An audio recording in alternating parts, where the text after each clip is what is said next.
माननीय सदस्य श्री अनुराग ठाकुर जी। धन्यवाद सभापति महोदय।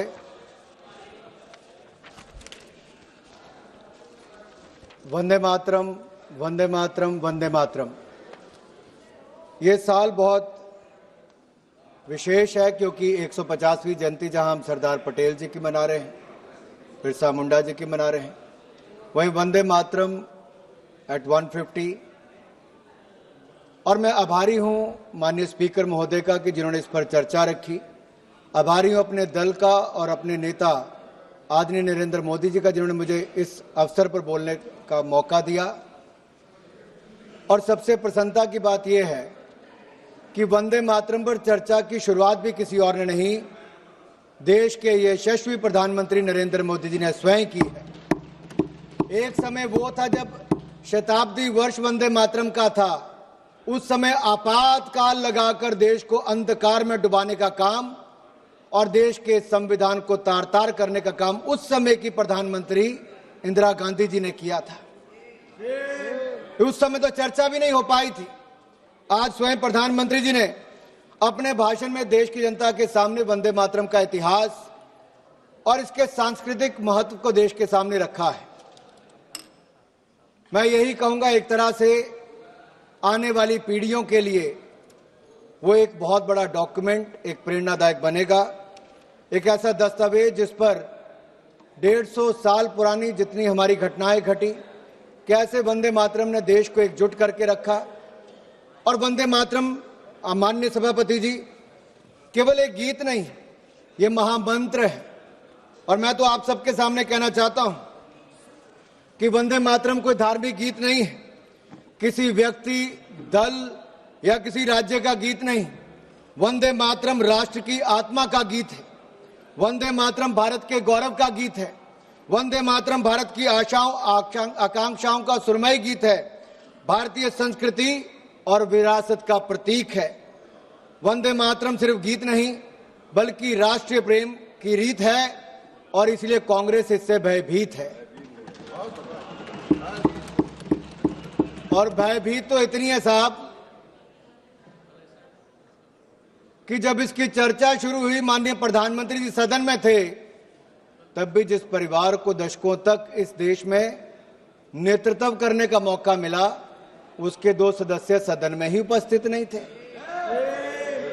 इतना भय, या मैं तो कहूंगा पंडित नेहरू जी ने तो वंदे मातरम को छांट दिया था, काट दिया था, उसके बाद देश को बांट दिया था। उन्होंने 2 स्टैंजा तक सीमित कर दिया था। राहुल जी ने केवल 1 लाइन गाने के लिए मजबूर कर दिया था। आज जब चर्चा हुई तो दोनों गायब ही रह गए। लेकिन मैंने सुना है अभी गलियारों में चर्चा थी कि शायद पिछले 5 दिन से प्रियंका जी मेहनत कर रही हैं, याद कर रही हैं, आज पूरा वंदे मातरम, पूरा सभी स्टैंजा बगैर पढ़े यहां पर गाने वाली है। मैंने सुना, बाहर चर्चा चल रही थी ऐसी। अब उसका भी इंतजार रहेगा। जो इतने महापाप किए हैं, अब महापाप का प्रायश्चित करने का समय भी आ गया है। वंदे मातरम के जो हिस्से जो पंडित जवाहरलाल नेहरू जी के कहने से काटे गए थे, उन हिस्सों के बड़े किस्से हैं। राहुल जी होते तो जरूर सुनाते उनको। उन हिस्सों में मां दुर्गा की स्तुति थी, शक्ति की आराधना थी, और इन हिस्सों को हटाना भारत की आत्मा को चीरने जैसा था। माननीय सभापति जी, वंदे मातरम का संक्षिप्त इतिहास पर मैं कुछ कहना चाहूंगा। 7 नवंबर 1875 के दिन भारत माता के महान सपूत, संत, साधक, साहित्यकार बंकिम चंद्र चट्टोपाध्याय जी ने इसकी रचना की। और यह शुभ दिन कार्तिक शुक्ल नवमी था, अक्षय नवमी था। और शायद यही कारण भी है कि आज भी ये वंदे मातरम कोई कविता नहीं, भारत माता और इस महान भारत भूमि का एक समर्पित महामंत्र है और आगे आने वाले दशकों तक रहेगा। वंदे मातरम उतना ही पवित्र है जितनी वेद की ऋचाएं हैं। वंदे मातरम उतना ही पाक है जितनी कुरान की आयतें हैं। वंदे मातरम उतना ही होली है जितने बाइबल के वर्स हैं। वंदे मातरम बंकिम चंद्र चटर्जी के कालजयी उपन्यास आनंद मठ का एक अभिन्न अंग है, एक भाग है। आनंद मठ केवल एक उपन्यास नहीं बल्कि एक ऐतिहासिक चेतना का दस्तावेज है। अनडिवाइडेड बंगाल की लड़ाई लड़ने वाले ऐसे जो लोग जो ईस्ट इंडिया कंपनी और स्थानीय सामंती नवाबों के अत्याचारों और शोषणों के खिलाफ लड़ते थे, उन महान सेनानियों के संघर्ष का महामंत्र था वंदे मातरम। वंदे मातरम आज भी उतनी ऊर्जा का संचार करता है। फिर भी जिन लोगों के दिमागों के दरवाजे बंद हैं, अपनी बुद्धि और विवेक पर जिन्होंने कट्टरपंथ का ताला लगा रखा है और जिन्होंने कट्टरपंथ का ताला लगा रखा है, उनके लिए उन्हीं की भाषा में मैं कुछ कहना चाहता हूं जो एक अनाम कवि ने लिखा है। 4 लाइन साझा आपसे करता हूं कि वंदे मातरम है क्या। कौम के खादिम की है जागीर वंदे मातरम, मुल्क के वास्ते है आकीर वंदे मातरम, मुल्क के वास्ते अक्सीर वंदे मातरम, जुल्म से गर कर दिया खामोश मुझको देखना, जुल्म से गर कर दिया खामोश मुझको देखना, बोल उठेगी मेरी तस्वीर वंदे मातरम वंदे मातरम। अध्यक्ष महोदय एक बहुत बड़े बंगाली साहित्यकार, इस्लामिक स्कॉलर हुए रियाजुल करीम, उन्होंने एक किताब लिखी थी, एक लेख लिखा था इस्लाम और वंदे मातरम। मैं इस्लाम इसलिए कह रहा हूं कि मुझसे पहले के कांग्रेस, डीएमके और अन्य वक्ताओं ने कहा कि मुस्लिम इसके विरोधी थे। नहीं साहब, मैं इसकी सच्चाई पर आपके प्रकाश डालना चाहता हूं। उन्होंने वंदे मातरम के समर्थन में एक लेख लिखा, इस्लाम और वंदे मातरम। रियाजुल करीम ने लिखा कि साजिश के तहत वंदे मातरम का विरोध शुरू करवाया गया ताकि मुसलमानों को स्वतंत्रता संग्राम के आंदोलन से धीरे धीरे हटा दिया जाए। रियाजुल करीम ने लिखा कि वंदे मातरम वह गीत है जो गीत गूंगों को जबान दे दे, जो कमजोर दिल के थे उनको साहस दे दे, जो सन्यासी विद्रोही हो या भारत का स्वतंत्रता संग्राम या फिर देश के लिए सीमाओं पर लड़ने वाले जवान हो, वंदे मातरम के उद्घोष से ऐसा जोश पैदा होता हो कि मुर्दों में भी जान फूंक दे, मुर्दों में भी जान फूंक दे। बढ़ते कदम रुक जाते हैं, सर तन जाते हैं गरूर से, बढ़ते कदम रुक जाते हैं, सर तन जाते हैं गरूर से, कान में पहुंची जहां झंकार वंदे मातरम वंदे मातरम। जिन लोगों ने वंदे मातरम के विरोध के बहाने मुसलमानों को स्वतंत्रता आंदोलन से अलग करने का प्रयास किया, आज वो देश के विकास में और विकसित भारत के इस सोच के साथ भी उनको जोड़ने के लिए या उनसे अलग हटने का प्रयास कर रहे हैं। माननीय सभापति जी, वंदे मातरम राष्ट्र भक्तों के लिए, वंदे मातरम हम राष्ट्र भक्तों के लिए एनर्जी है और कुछ लोगों को इससे एलर्जी है। अब एलर्जी वालों को तो हम कुछ कर नहीं सकते, लेकिन 150वीं जयंती पर मैं इतना जरूर कहूंगा कि अंग्रेजों को तो वंदे भारत से दिक्कत थी, जिन्ना को वंदे भारत से दिक्कत थी। स्पीकर साहब प्लीज स्पीकर। अंग्रेजों को वंदे मातरम से दिक्कत थी, अंग्रेजों को वंदे मातरम से दिक्कत थी, जिन्ना को वंदे मातरम से दिक्कत थी, जिन्ना के मुन्ना को भी वंदे मातरम से दिक्कत है। अध्यक्ष जी, मैं बड़ा स्पष्ट कह रहा हूं, इसमें आपको क्या सर, माणिकम टैगोर जी को क्यों ऐसा लगता है? मैंने इतने कहा कि जिन्ना को वंदे मातरम से दिक्कत थी, अंग्रेजों को वंदे मातरम से दिक्कत थी और जिन्ना के मुन्ना को भी वंदे मातरम से दिक्कत है। जिनमें वंदे मातरम सुनकर ऊर्जा का संचार नहीं होता, जिनमें वंदे मातरम सुनकर ऊर्जा का संचार नहीं होता, या तो वो कांग्रेसी हैं, कम्युनिस्ट हैं या लीगी सोच के समर्थक हैं। और मैं कहना चाहता हूं, कांग्रेस का समर्थक मुस्लिम लीग कर रही है, इंडियन मुस्लिम लीग कर रही कि नहीं कर रही है, और उसके समर्थन के बिना राहुल जी और प्रियंका जी शायद चुनकर भी नहीं आ पाते, इसलिए उनका समर्थन लेने की जरूरत पड़ रही है। माननीय अध्यक्ष जी, जिनको वंदे मातरम से दिक्कत है, मैं उनका इतना ही कहूंगा कि Vande Mataram is the most sacred mantra of our freedom, it is the war cry of our independence that no force on earth can silence. It is the lifeblood of our national strength and spirit. Vande Mataram is uncompromising, unsilenced and unshaken. These twin words, Vande Mataram, has no beginning, no end. They are eternal and immortal. अध्यक्ष महोदय, वंदे मातरम का जहां एक और हम आज 150वां साल मना रहे हैं, वहां कुछ लोगों के पास इस महापाप का प्रायश्चित करने का अवसर भी है, लेकिन रेडिकल कम्युनिज्म और लीगी मानसिकता के साथ जुड़े लोग शायद इस पर सुधार ना करें, क्योंकि वंदे मातरम को आधार बनाया था पॉलिटिक्स ऑफ अपीसमेंट का, तुष्टीकरण की राजनीति का। उस समय वोट बैंक की राजनीति उनको भविष्य में भी दिख रही थी और आज भी दिखती है।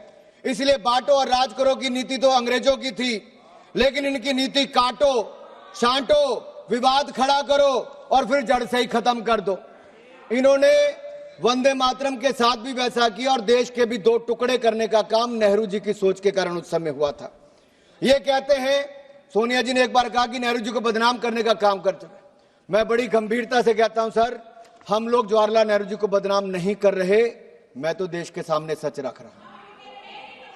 हम तो देश के सामने सच रख रहे हैं सर, और सच्चाई यही है कि जब वंदे मातरम को काट छाट दिया गया, तब ओमकार ठाकुर जी हो, पुलस्कर जी हो, उन्होंने कहा कि हम कटा छटा वंदे मातरम नहीं गाएंगे, हम पूरा का पूरा गाएंगे, जिसको विरोध करना है करें। केवल 2 संजों तक इन्होंने सीमित कर दिया, टुकड़ों में देश को बांट दिया। उस समय जिन्ना को खुश करने का काम किया, आज जिन्ना के मुन्ना को खुश करने का काम कर रहे हैं। मैं माननीय सभापति जी, 27 जुलाई 2018 को कांग्रेस की एक बड़ी रैली बंतवाल में दक्षिण कन्नड़ में हो रही थी। राहुल जी ने मंच से कहा, सिंग ओनली वन लाइन, सिंग ओनली वन लाइन। अरे राहुल जी ने 2 स्टैंजे तक कर दिया, नेहरू जी ने 2 स्टैंजे तक कर दिया, राहुल जी 1 लाइन तक सीमित कर रहे हैं। और यही नहीं, मुझे नहीं पता सर कि आखिरकार ये इतना विरोध इसका क्यों करते हैं और इसका मूल कारण क्या है सर।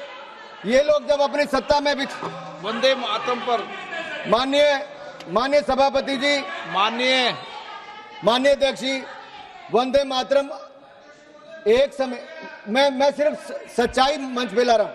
यूपीए की सरकार 2006 में थी, उस समय कहा गया कि सभी शैक्षणिक संस्थानों में वंदे मातरम गाया जाएगा, लेकिन कहीं ना कहीं कट्टरवादियों ने, जिन्नावादी सोच वालों ने इतना दबाव बनाया कि उस समय की चेयरपर्सन, यूपीए चेयरपर्सन ने कहा कि नहीं, इसको आप अनिवार्य मत करिए, इसको स्वैच्छिक कर दीजिए। मेरा सवाल यह है, क्या वंदे मातरम अनिच्छा या इच्छा का विषय हो सकता है? वंदे मातरम गीत इच्छा या अनिच्छा का विषय नहीं हो सकता। वंदे मातरम तो हमें मातृभूमि के सामने सर झुकाने से, भारत माता को नमन करने से किसी की धार्मिक भावना को कोई आहत नहीं होती है सर। अध्यक्ष महोदय, जो लोग अमेरिकन डेमोक्रेसी की बात करते हैं और सेक्युलरिज्म की बात करते हैं, मैं इतना ही कह देना चाहता हूं, यूनाइटेड स्टेट्स में प्लेज ऑफ एलिजियंस में जिसका एक फ्रेज है, वन नेशन अंडर गॉड, ये अमेरिका के स्कूलों में बच्चों को रोज इस पाठ को पढ़ाते हैं, लेकिन हमारे यहाँ पर वंदे मातरम गाने पर विरोध करते हैं। मध्य प्रदेश में जब इनकी सरकार थी तो मध्य प्रदेश के सेक्रेटरीट में कहा गया, यहां से राहुल जी समय अध्यक्ष थे, कहा गया कि मध्य प्रदेश के सेक्रेटरीट में वंदे मातरम धुन नहीं बजनी चाहिए। ये बार बार वंदे मातरम का विरोध क्यों होता है अध्यक्ष जी? और यही नहीं, क्या 2009 में वोट बैंक की राजनीति के लिए उस समय के होम मिनिस्टर पी चिदम्बरम जी देवबंद में जमाते उलमा हिंद के 30th जनरल सेशन में गए, और पी चिदम्बरम जी जिस सेशन में गए, वंदे मातरम के विरोध में रेजोल्यूशन वहां पर पास हुआ। कांग्रेस पार्टी को इसका जवाब देना चाहिए कि एक नहीं, एक के बाद दूसरा सबने किया। सर बड़े मियां तो बड़े मियां, छोटे मियां, सुभान अल्लाह। 2019 में भोपाल सेंट्रल से कांग्रेस के एमएलए हुआ करते थे आरिफ मसूद, एक सार्वजनिक कार्यक्रम में उन्होंने कहा कि शरिया कानून के अंतर्गत वंदे मातरम बोलने से मना कर दिया। सर मैं पूछना चाहता हूं, क्या वंदे मातरम के गान पर रोक लगाना चाहिए? और यही नहीं, समाजवादी पार्टी के सांसद शफीकुर रहमान बर्क, जिन्होंने वंदे मातरम को इस्लाम विरोधी कह दिया, महाराष्ट्र में समाजवादी पार्टी के विधायक अबू आजमी ने वंदे मातरम का विरोध किया। समाजवादी के एक विधायक रईस शेख भिवंडी से महाराष्ट्र में इसका विरोध करते हैं। समाजवादी पार्टी और कांग्रेस पार्टियों एक तरह से मिलकर वंदे मातरम का बार बार विरोध करते हैं। अखिलेश जी तो कह देते हैं बच्चों को अधिकार है कौन सा गाना सुनना है। सर ये फिल्मी गीत नहीं है, ये लोरी नहीं है, ये राष्ट्रगीत है, ये राष्ट्रगीत है। अखिलेश जी आप आर्मी स्कूल में पढ़े होंगे, लेकिन आपको इतना पता नहीं कि वंदे मातरम और फिल्मी गीत में अंतर है भाई। माननीय अध्यक्ष महोदय मैं खत्म कर रहा हूं, 3 मिनट में मेरा भाषण खत्म कर रहा हूं। आज भारत धूमिल पड़ चुके अपने स्वर्णिम अतीत को तलाश भी रहा है और अपने भविष्य को गढ़ भी रहा है। भारत के पूर्व प्रधानमंत्री आदरणीय अटल बिहारी वाजपेयी जी ने कहा था 19 मार्च 1973 को, सर मैं अटल जी को कोट कर रहा हूं और ध्यान से सुनिएगा। अटल जी ने कहा था, आई कोट, वंदे मातरम इस्लाम का विरोधी नहीं है। क्या इस्लाम को मानने वाले जब नमाज पढ़ते हैं तो इस देश की धरती पर, इस देश की पाक जमीन पर सिर नहीं टेकते, माथा नहीं झुकाते? ऐसे मुद्दों पर किसी को भी असहमत होने की इजाजत नहीं दी जा सकती। कल वो कहेंगे कि तिरंगा झंडा है, मगर हम तिरंगे के आगे झुकेंगे नहीं, क्योंकि हम अल्लाह के आगे झुकते हैं, तिरंगे के आगे झुकेंगे नहीं। हिंदुस्तान में रहने वालों को, हर आदमी को तिरंगे के सामने झुकना होगा, तिरंगे के सामने झुकना होगा। वंदे मातरम कहना होगा। वंदे मातरम भारत के राष्ट्रवाद का महामंत्र है। जब जब हम इस मंत्र को भूले हैं हम कमजोर हुए। आजादी के अमृत महोत्सव में प्रधानमंत्री मोदी जी ने केवल एक परिवार नहीं, जितने लोग आजादी के साथ जुड़े थे, स्वतंत्रता संग्राम के साथ जुड़े थे, प्रधानमंत्री नरेंद्र मोदी जी ने उनके बारे में गांव-गांव में बताया। यही नहीं सर, ये लोग कहां से याद करेंगे वंदे मातरम को?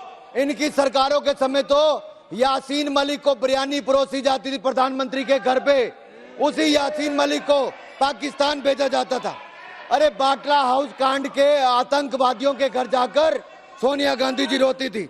मैं यही नहीं, अध्यक्ष जी मेरा एक आखिरी बात करके मैं अपनी बात को समाप्त कर रहा हूं, क्योंकि यह जरूरी इसलिए भी है सर, अगर नहीं पूछूंगा तो अधूरा रह जाएगा। मैं बस 1 मिनट में सर खत्म कर रहा हूं, बस सर 1 मिनट में।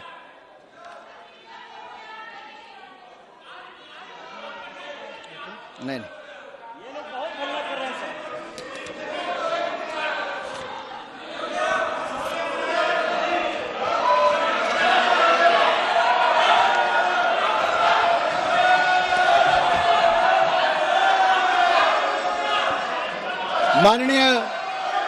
माननीय अध्यक्ष जी, अगर 1896 में अगर 12वें कलकत्ता में कांग्रेस के 12वें अधिवेशन में रविंद्रनाथ टैगोर जी ने गाया था और उसमें एक मुस्लिम रहमतुल्लाह एम सयानी ने उसकी अध्यक्षता की थी, क्या तब ये मुस्लिम विरोधी नहीं था? 1905 में बंगाल के बारिसाल में चित्तरंजन गुहा जी ने वंदे मातरम के लिए अपना खून बहाया। 1907 में वंदे मातरम गाते गाते सुशील चंद्र सेन ने कोड़े की सजा झेली। 1908 में खुदीराम बोस ने वंदे मातरम गाते फांसी चढ़ ली। 1909 में मदनलाल ढींगरा ने वंदे मातरम बोल लंदन में फांसी से जूझ गए।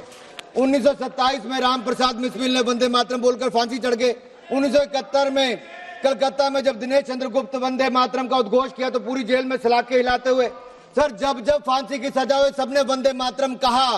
देश को आजादी भी दिलाई, जितनी लाठियां चली उससे ज्यादा दुगनी आवाज वंदे मातरम के जय घोष से हुई। आज 150वीं जयंती पर इस सदन से भी वो आवाज गुजरनी चाहिए। मैं कहता हूं वंदे मातरम, वंदे वंदे वंदे वंदे वंदे। सर यही हमें कहना है, हमें इसको सर मेरा इतना ही कहना है कि ये बार बार मानिकम जी कितना विरोध वंदे मातरम का करोगे? मानिकम जी कितना विरोध वंदे मातरम का करोगे? अध्यक्ष महोदय एक सवाल पूछ के मैं अपनी बात खत्म, आखिरी सवाल है, आखिर वो कौन सी मानसिकता है जिस एक शब्द, जिस कविता ने राष्ट्रवाद का ज्वार पैदा कर दिया अंग्रेजों से लड़ने के लिए, आज चंद लोग उसका विरोध करते हैं। जिस वंदे मातरम पर हजारों स्वतंत्रता सेनानियों ने देश के लिए अपने जान न्यौछावर कर दी, आज उससे दिक्कत है। जिस वंदे मातरम की धुन विश्व कवि रविंद्रनाथ टैगोर ने दी, उससे दिक्कत है। जिस वंदे मातरम को गाया लता दीदी ने, उससे दिक्कत है। ए.आर. रहमान ने जिसको माँ तुझे सलाम में जगह दी, उससे दिक्कत है। जिस वंदे मातरम चंद्रशेखर आजाद, सरदार भगत सिंह, मदन लाल ढींगरा, वीर सावरकर, राम प्रसाद बिस्मिल जैसे क्रांतिकारियों का अभिवादन था, उससे दिक्कत है। जिस वंदे मातरम का नारा लगने की वजह से हेडगेवार जी को स्कूल से निकाला गया, उससे दिक्कत है। जिस वंदे मातरम के समर्थन में लेख छपने के कारण लोकमान्य बाल गंगाधर तिलक को देश निकाल मिला, उससे दिक्कत है। जिस वंदे मातरम को राष्ट्रगीत का सम्मान प्राप्त हुआ, उससे दिक्कत है। आपको दिक्कत किससे है?